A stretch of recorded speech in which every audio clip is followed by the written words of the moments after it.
सौन्दर्यलहरी कर्त्रे सर्वमङ्गलदायिने शङ्कराचार्यवर्याय ಯತಿರಾಜಾಯ ತೇ ನಮಃ. ಎಲ್ರಿಗೂ ನಮಸ್ಕಾರ. ಇಂದಿನ ಪ್ರವಚನ ಮಾಲಿಕೆಯಲ್ಲಿ ಇಂದಿನಿಂದ ಸೌಂದರ್ಯ ಲಹರಿಯ ಬಗ್ಗೆ ನಾನು ನಿಮಗೆ ಉಪನ್ಯಾಸವನ್ನು ಕೊಡ್ತೇನೆ.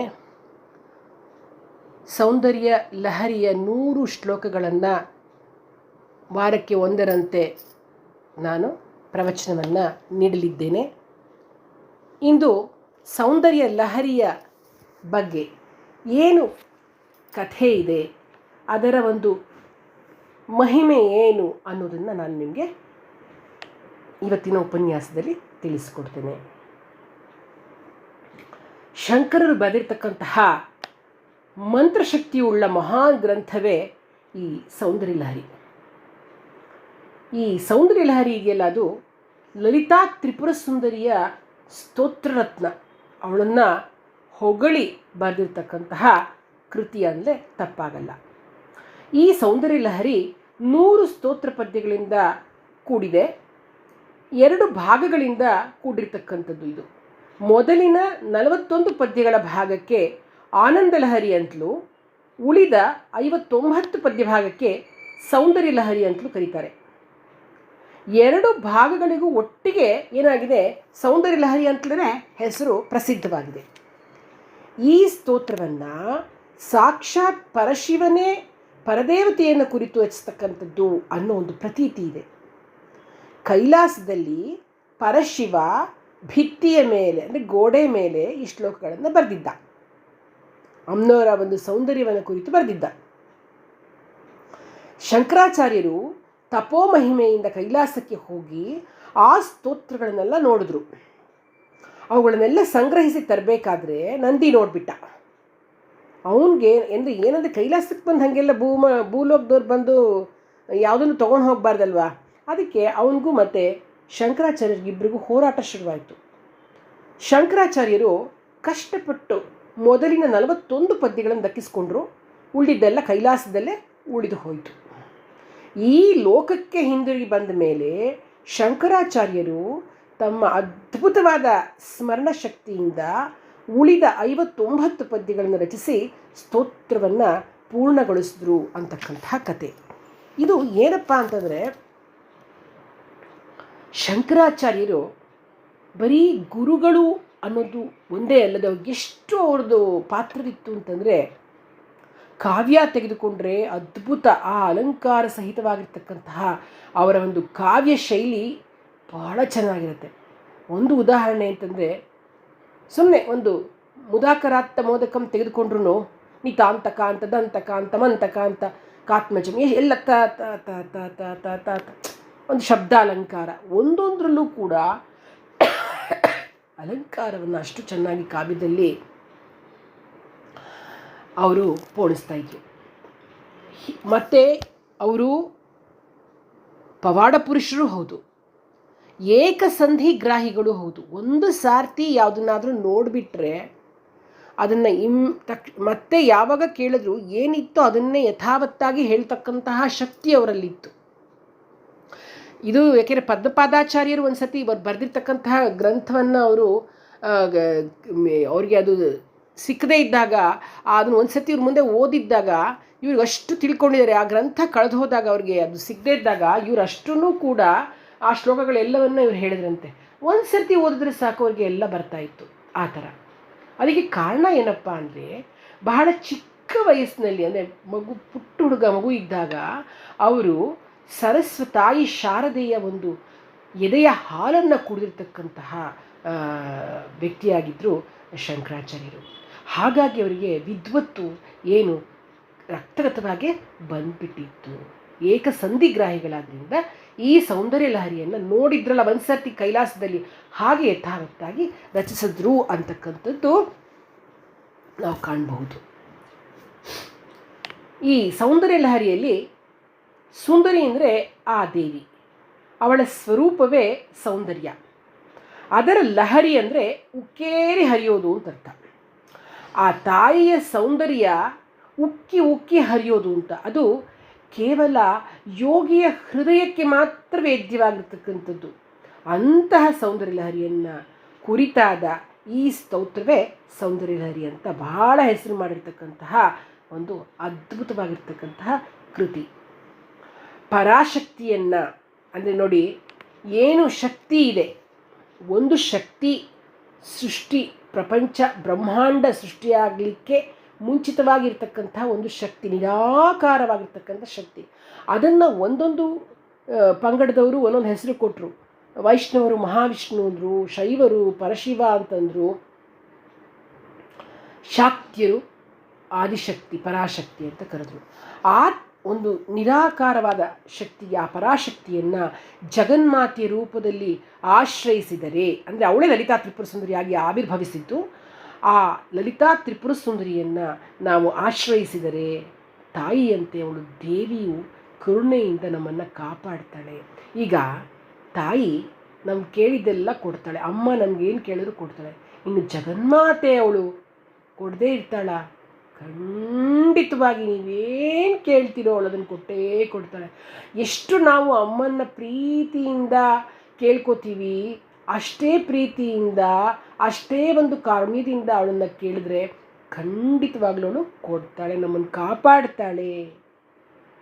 ಏಕೆಂದರೆ ಜ್ಞಾನ ಮಾರ್ಗ ಎಲ್ರಿಗೂ ಸುಲಭ ಆಗಿರೋದಿಲ್ಲ ರೀ. ಜ್ಞಾನ ತುಂಬ ಮ್ಯಾಚ್ಯೂರ್ಡ್ ಆಗಿರಬೇಕು, ಇಲ್ಲದ್ರೆ ಸ್ವಲ್ಪ ಕಷ್ಟ, ಅಷ್ಟು ಸುಲಭವಾಗಿ ಸಿಗೋದಿಲ್ಲ. ಅದಕ್ಕೆ ಭಕ್ತಿ ಮಾರ್ಗವಾಗಿರ್ತಕ್ಕಂತಹ ಈ ಒಂದು, ಅಂದರೆ ಮಗುವಿನಂತೆ ಜಗನ್ಮಾತೆಯನ್ನು ನಾವು ಆಶ್ರಯಿಸಿಬಿಟ್ರೆ, ಅಮ್ಮನ್ನ ಜಗನ್ಮಾತೆಯಾಗಿರ್ತಕ್ಕಂಥ ಲಲಿತಾ ತ್ರಿಪುರ ಸುಂದರಿಯನ್ನು ನಾವು ಆಶ್ರಯಿಸಿಬಿಟ್ರೆ ನಮಗೆ ಭುಕ್ತಿ ಮುಕ್ತಿ ಎಲ್ಲವೂ ಕೂಡ ಸಿದ್ಧತೆ. ಸಾಕ್ಷಾತ್ ಶಿವನೇ ದೇವಿಯನ್ನು ಕುರಿತು ಮಾಡಿರ್ತಕ್ಕಂಥ ಸ್ತೋತ್ರ ಈ ಸೌಂದರ್ಯ ಲಹರಿ. ಆದ್ದರಿಂದ ಕೈಲಾಸದಲ್ಲಿ ಶಂಕರರಿಗೆ ಇದು ಪ್ರಾಪ್ತವಾಯಿತು ಅಂತಕ್ಕಂಥ ಪ್ರತೀತಿ ಇರೋದರಿಂದ ಈ ಸ್ತೋತ್ರಕ್ಕೆ ಇನ್ನೂ ಬಹಳ ಮಹತ್ವ ಜಾಸ್ತಿ. ಇದು ಸುಮ್ಮನೆ ಬರೆದಿರ್ತಕ್ಕಂಥದ್ದಲ್ಲ, ಭಗವಂತನೇ ಬರೆದಿರ್ತಕ್ಕಂಥದ್ದು. ಈ ಸೌಂದರ್ಯ ಲಹರಿಯ ಮೊದಲನೆಯ 41 ಶ್ಲೋಕಗಳಲ್ಲಿ ಶಕ್ತಿಯ ಉಪಾಸನೆಯನ್ನು ಮಾಡಲಾಗಿದೆ. ಉಳಿದ 59 ಶ್ಲೋಕಗಳಲ್ಲಿ ದೇವಿಯ ಸೌಂದರ್ಯ ಅಂಗವರ್ಣನೆಯನ್ನು, ನಖಶಿಕಾಂತ ವರ್ಣನೆಯನ್ನು ಮಾಡಿದ್ದಾರೆ. ಯಂತ್ರ ಮಂತ್ರ ತಂತ್ರಶಾಸ್ತ್ರಗಳಿಗೆ ಸಂಬಂಧಪಟ್ಟಂಗೆ ಸೌಂದರ್ಯ ಲಹರಿ ಬಹಳ ಒಂದು ಅಪೂರ್ವವಾದ ಕೃತಿ ಅಂತಂದರೆ ತಪ್ಪಾಗಲ್ಲ. ಆ ತಾಯಿಯ ಶ್ರೀದೇವಿಯ ಉಪಾಸನೆಯ ಆಗಿರ್ತಕ್ಕಂತಹ ಈ ಸೌಂದರ್ಯ ಲಹರಿಯ ಪ್ರತಿಯೊಂದು ಶ್ಲೋಕವು ಮಂತ್ರಸದೃಶವಾಗಿದೆ. ಒಂದೊಂದು ಶ್ಲೋಕದ ಜೊತೆ ಪ್ರತ್ಯೇಕ ಬೀಜಾಕ್ಷರಗಳಿಂದ ಕೂಡಿರ್ತಕ್ಕಂಥ ಯಂತ್ರ, ಅದಕ್ಕೆ ಮತ್ತು ಪೂಜಾ ಕ್ರಮಗಳು ಇದೆ. ಪ್ರತಿಯೊಂದು ಶ್ಲೋಕಕ್ಕೂ ಬೇರೆ ಬೇರೆ ಫಲಗಳಿವೆ. ಏನಕ್ಕೆ ಗೊತ್ತಾ? ಶಂಕರಾಚಾರ್ಯರಿಗೆ ಅವತ್ತು ಗೊತ್ತಿತ್ತು, ಮುಂದೆ ಮುಂದೆ ಜನಗಳಿಗೆ ಕಷ್ಟಕರವಾಗಿರ್ತಕ್ಕಂತಹ ವಿಧಿವಿಧಾನಗಳು ಅಂತಂದರೆ ಹೋಮ ಹವನ, ದೊಡ್ಡ ದೊಡ್ಡ ಶ್ಲೋಕಗಳು, ಈ ಥರದ್ದೆಲ್ಲ ತುಂಬ ಹೇಳಿಬಿಟ್ರೆ ಕಲಿಯುಗದ ಜನಗಳಿಗೆ ಬರ್ತಾ ಆಗಲ್ಲ, ಮಾಡೋಕ್ಕಾಗದೆ ಅವ್ರ ದೇವ್ರನ್ನ ಹತ್ತಿರ ಮಾಡ್ಕೊಳ್ಳೋದು ಕಷ್ಟ ಆಗುತ್ತೆ ಅಂತ ಎಷ್ಟೊಂದು ಸಮಸ್ಯೆಗಳಿದೆ. ಈ ಸಮಸ್ಯೆಗಳಿಗೆಲ್ಲ ಅವ್ರಿಗೆ ತಡ್ಕೊಳ್ಳೋ ಶಕ್ತಿ ಇರಲ್ಲ. ಏನಾದರೂ ಮಾಡಬೇಕು ಅಂಥೇಳಿ ಮನುಷ್ಯನ ಪ್ರತಿಯೊಂದು ಸಮಸ್ಯೆಗಳಿಗೂ ಪರಿಹಾರ ರೂಪವಾಗಿ ಈ ಸೌಂದರ್ಯ ಲಹರಿಯನ್ನು ಅವರು ರಚಿಸಿದ್ರು. ಒಂದೊಂದು ಶ್ಲೋಕಕ್ಕೂ ಕೂಡ ಒಂದೊಂದು ಫಲ ಇದೆ. ತಂತ್ರಶಾಸ್ತ್ರದಲ್ಲಿ ಕಾಲ, ಮಿಶ್ರ, ಸಮಯಾಚಾರ ಅಂತಕ್ಕಂತಹ 3 ಸಂಪ್ರದಾಯಗಳಿವೆ. ಸೌಂದರ್ಯ ಲಹರಿಯಲ್ಲಿ ಸಮಯಾಚಾರ ಪದ್ಧತಿ ಉಪಾಸನ ಮಾರ್ಗವಾಗಿ ಪ್ರವಹಿಸುತ್ತೆ. ಸಮಯ ಮತ ಅಂದ್ರೇನು ಅಂದರೆ ಪರಶಿವ ಪಾರ್ವತಿಯರನ್ನು ಸಮಭಾವನೆಯಿಂದ ಪೂಜಿಸೋದು ಅಂತ ಅರ್ಥ ಆಯ್ತಲ್ವಾ? ಈಶ್ವರ ಹಾಗೂ ಪಾರ್ವತಿಯನ್ನು, ಪರಶಿವ ಹಾಗೂ ಪರಾಶಕ್ತಿಯನ್ನು ಸಮಭಾವನೆಯಿಂದ ಪೂಜಿಸ್ತಕ್ಕಂಥದ್ದು ಅಂತ ಅರ್ಥ. ಹೀಗೆ ಸೌಂದರ್ಯ ಲಹರಿ ಯಂತ್ರ ಮಂತ್ರ ತಂತ್ರ ಸ್ವರೂಪ ಆಗಿದೆ. ನೀವು ಈ ಸೌಂದರ್ಯ ಲಹರಿಯನ್ನು ಓದುತ್ತಾ ಇದ್ದರೆ, ಹಾಡ್ತಾ ಇದ್ದರೆ ನಮ್ಮಲ್ಲಿ ಸೌಂದರ್ಯದ ಆನಂದ ಉಕ್ಕಿ ಉಕ್ಕಿ ಹರಿಯತ್ತೆ. ರಸೋ ವೈ ಸಹ ರಸಂ ಹೇವಾಯಂ ಲಬ್ಧ್ವಾ ನಂದೀ ಭವತಿ ಅಂತ ಉಪನಿಷತ್ತು ಹೇಳಿದೆ. ಹಾಗೆ ಪರಾಶಕ್ತಿಯ ಪರಮ ಸೌಂದರ್ಯವೇ ಸೌಂದರ್ಯ ಲಹರಿಯಾಗಿ ಪ್ರವಹಿಸ್ತಾ ಇದೆ. ನೋಡಿ, ಇನ್ನೂ ಒಂದು ಮುಖ್ಯವಾಗಿ ಹೇಳಬೇಕು ಅಂತಂದರೆ, ಸೌಂದರ್ಯ ಲಹರಿಯಲ್ಲಿ 6 ವಿಧದ ಸ್ತೋತ್ರ ಲಕ್ಷಣಗಳನ್ನು ಶಂಕರಾಚಾರ್ಯರು ಅಳವಡಿಸಿದ್ದಾರೆ. ಯಾಕೆಂತಂದರೆ ನೋಡಿ, ಇವಾಗ ಒಂದು ವಿಷ್ಣು ಸಹಸ್ರನಾಮ, ನಮಸ್ಕಾರ, ಲಲಿತಾ ಸಹಸ್ರನಾಮ, ಸ್ತುತಿ, ಹೀಗೆ ಒಂದೊಂದಿರುತ್ತೆ. ಒಂದರಲ್ಲಿ ಸಿದ್ಧಾಂತ, ಒಂದರಲ್ಲಿ ಪರಾಕ್ರಮ, ದೇವರ ಪರಾಕ್ರಮವನ್ನು, ಒಂದರಲ್ಲಿ ಅನುಗ್ರಹವನ್ನು, ಒಂದರಲ್ಲಿ ಆಶೀರ್ವಾದವನ್ನು, ಹೀಗೆ ಕೊಟ್ಟಿರ್ತಾರೆ. ಆದರೆ ಈ ಸೌಂದರ್ಯ ಲಹರಿಯಲ್ಲಿ ಏನು ಮಾಡಿದ್ದಾರೆ ಗೊತ್ತಾ? 6 ವಿಧದ ಸ್ತೋತ್ರ ಲಕ್ಷಣವನ್ನು, ಸಿದ್ಧಾಂತ, ಪರಾಕ್ರಮ, ಅನುಗ್ರಹ, ಆಶೀರ್ವಾದ, ಸ್ತುತಿ, ನಮಸ್ಕಾರ, ಎಲ್ಲ ಈ 6 ವಿಧದ ಸ್ತೋತ್ರ ಲಕ್ಷಣಗಳನ್ನು ಒಟ್ಟಾಗಿ ಕೊಟ್ಟಿದ್ದಾರೆ ಸೌಂದರ್ಯ ಲಹರಿಯಲ್ಲಿ. ಇಂತಹ ಸ್ತೋತ್ರ ಲಕ್ಷಣಗಳು, ಆ ಷಡ್ವಿಧ ಸ್ತೋತ್ರ ಲಕ್ಷಣಗಳು ಒಟ್ಟಾಗಿ ಬೇರೆ ಯಾವ ಕೃತಿಯಲ್ಲೂ ನಿಮಗೆ ಕಾಣಿಸ್ಲಿಕ್ಕೆ ಸಾಧ್ಯ ಇಲ್ಲ. ಅದು ಕೇವಲ ಸೌಂದರ್ಯ ಲಹರಿಯಲ್ಲಿ ಮಾತ್ರವೇ ಸಾಧ್ಯ ಅನ್ನೋದು ನೆನಪಿಟ್ಕೊಬೇಕು ನೀವು. ಆಮೇಲೆ ಸಂಪೂರ್ಣ ಸ್ತುತಿಯಲ್ಲಿ ಏನು ಸೌಂದರ್ಯ ಲಹರಿಯ 100 ಶ್ಲೋಕಗಳಲ್ಲಿ ಏನಿದೆ ಅಂತಂದರೆ ಶಿಖರಣಿ ಛಂದಸ್ಸಿನ ಪ್ರಯೋಗ ಆಗಿದೆ. ಮತ್ತು ಮೊದಲ ಪದ ಯಗಣದಿಂದ ಪ್ರಾರಂಭವಾಗುತ್ತೆ. ಇದರ ಪ್ರಯೋಗದಿಂದ ಸಮಸ್ತ ಸಾಧಕರಿಗೆ ಅಭೀಷ್ಟ ಸಿದ್ಧಿ ಉಂಟಾಗುತ್ತೆ. ಈ ಒಂದು ನಿಟ್ಟಿನಲ್ಲಿ ಇದನ್ನು ಪ್ರಯೋಗಿಸಿದ್ದಾರೆ. ಇಂತಹ ಸೌಂದರ್ಯ ಲಹರಿ, ನಾನು ಏನು ಹೇಳಿದೆ, ಈ ಸೌಂದರ್ಯ ಲಹರಿ ಇದನ್ನು ನಾನು ಮುಖ್ಯವಾಗಿ ಯಾಕೆ ಇದನ್ನು ಮೇಡಮ್ ಹೇಳಿದ್ರು, ಅಖಿಲಾ ಮೇಡಮ್ಮು ಮಾಡಿ ಅಂತ ಹೇಳಿದಾಗ ನಾನು ಇದನ್ನು ಯಾಕೆ ಒಪ್ಕೊಂಡೆ ಅಂತಂದರೆ, ಸಾಕಷ್ಟು ಶ್ಲೋಕಗಳಿದ್ವು, ಇದೇನು ಇದಿದ್ದು ಸ್ತೋತ್ರಗಳಿದ್ವು, ಬೇಕಾದಷ್ಟಿತ್ತು. ಇದನ್ನು ಯಾಕೆ ನಾನು ಆರಿಸ್ಕೊಂಡೆ, ಮೇಡಮ್ ಹೇಳಿದ್ರು ಅಂದ ತಕ್ಷಣ ಒಪ್ಕೊಂಡ್ಬಿಟ್ಟೆ ಅಂತಂದರೆ, ಬಹಳ ಮುಖ್ಯವಾಗಿ ಹೇಳಬೇಕು ಅಂದರೆ, ನಾನು ಒಬ್ಬ ಜ್ಯೋತಿಷಿಯಾಗಿ ನನ್ನ ಈ ಒಂದು 24 ವರ್ಷದ ಸೇವೆಯಲ್ಲಿ ನಿರಂತರವಾಗಿ ನಾನು ಸೌಂದರ್ಯ ಲಹರಿಯನ್ನು ಪರಿಹಾರ ರೂಪದಲ್ಲಿ ಕೊಡ್ತಾ ಬಂದಿದ್ದೇನೆ. ಅದೆಷ್ಟು ಜನರ ಸಮಸ್ಯೆಗಳು ಸಾಲ್ವ್ ಆಗಿದೆ ಅಂತಂದರೆ ನೀವು ನಂಬಲಿಕ್ಕಿಲ್ಲ. ಮದುವೆಯಾಗದವರಿಗೆ ಮದುವೆ ಆಗುತ್ತೆ, ದಾಂಪತ್ಯ ಜೀವನದಲ್ಲಿ ಅನ್ಯೋನ್ಯತೆ ಇಲ್ಲದವರಿಗೆ ಅನ್ಯೋನ್ಯತೆ ಸಿಗುತ್ತೆ, ಮಕ್ಕಳಾಗದವರಿಗೆ ಮಕ್ಕಳಾಗುತ್ತೆ, ಈಸಿ ಡೆಲಿವರಿ ಕಷ್ಟ ಇರೋರಿಗೆ ಈಸಿ ಡೆಲಿವರಿ ಆಗುತ್ತೆ, ನಾರ್ಮಲ್ ಡೆಲಿವರಿ ಆಗುತ್ತೆ. ಮಂಡಿ ನೋವಿಗೊಂದು ಶ್ಲೋಕ, ಹೊಟ್ಟೆ ನೋವಿಗೊಂದು ಶ್ಲೋಕ.